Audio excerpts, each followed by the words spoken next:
Before I start, let me make one thing clear. I'm not a superstitious person. I've never been into summoning rituals, fortune-telling, or scary bedtime stories. Before that summer, whenever someone talked about jinn, I'd usually smile politely and change the subject. But now, every time someone says the word jinn, the first thing that comes to my mind isn't glowing eyes or shadows, it's sound. It started in 2015 when I traveled to southern Iran for a small documentary project. We were filming traditional village architecture, stone houses, wind catchers, old water reservoirs. It was supposed to be simple. 2 weeks, a small crew, staying at a local family's house. The village itself wasn't on any main road. No proper cell service, no streetlights at night. After sunset, it felt like the entire place shut down. On the first night, the man hosting us, his name was Salim, said just one thing to me. Don't walk around the village at night, especially not alone. I asked why. He replied, sounds walk here. I assumed he meant stray dogs or jackals. I didn't ask any follow-up questions. On the second night, around 2 in the morning, I woke up to the sound of footsteps on sand. Not fast, not panicked, slow, rhythmic. My room window faced the courtyard, so I pulled the curtain aside. There was no one there. But there were footprints. Footprints that started in the middle of the courtyard and ended directly in front of my wall. On the next morning, I called Salim over. When he saw the footprints, he asked quietly, "Did you answer the sounds?" I said no. He nodded and said, "Then they're only watching." A couple of nights later, I heard something that made my heart stop. My mother's voice. Perfectly accurate. The same tone, the same pauses, the same warmth.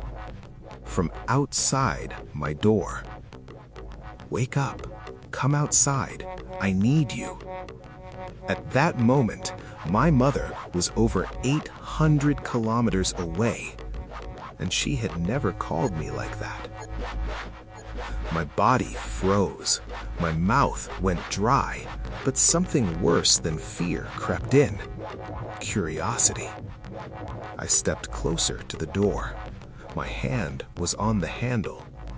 Then I heard another voice, not from outside, from inside my head. "Don't open it." I stepped back, sat down, and didn't blink until sunrise. That morning, Salim pulled me aside. He said, "They borrow voices. First the voice, then space."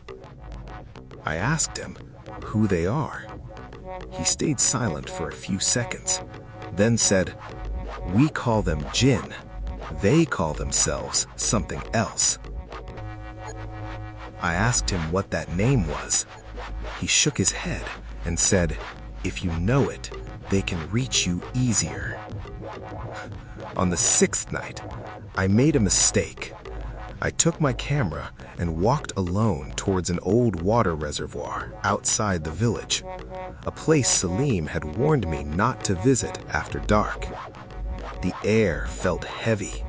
No wind, no insects, no sound at all. Then I realized I wasn't alone anymore.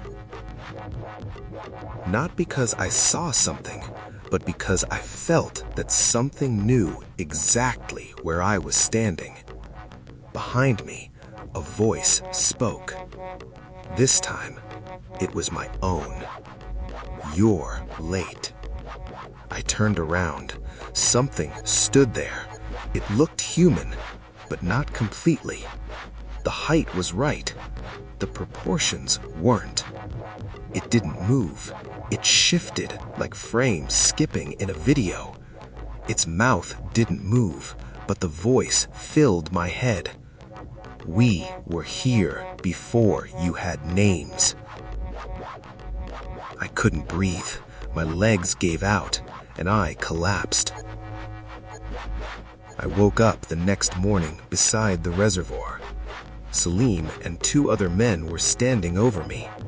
I had been unconscious. My camera was fine, but the files, they were empty. No glitches, no corruption, completely blank. As we were leaving, Salim said only one thing. They didn't like being recorded. That was years ago. I never went back to that region. But some nights, in my apartment, in a crowded city, when everything goes quiet, I hear a voice that sounds exactly like me. And every time, it says the same thing. We still haven't told you our name.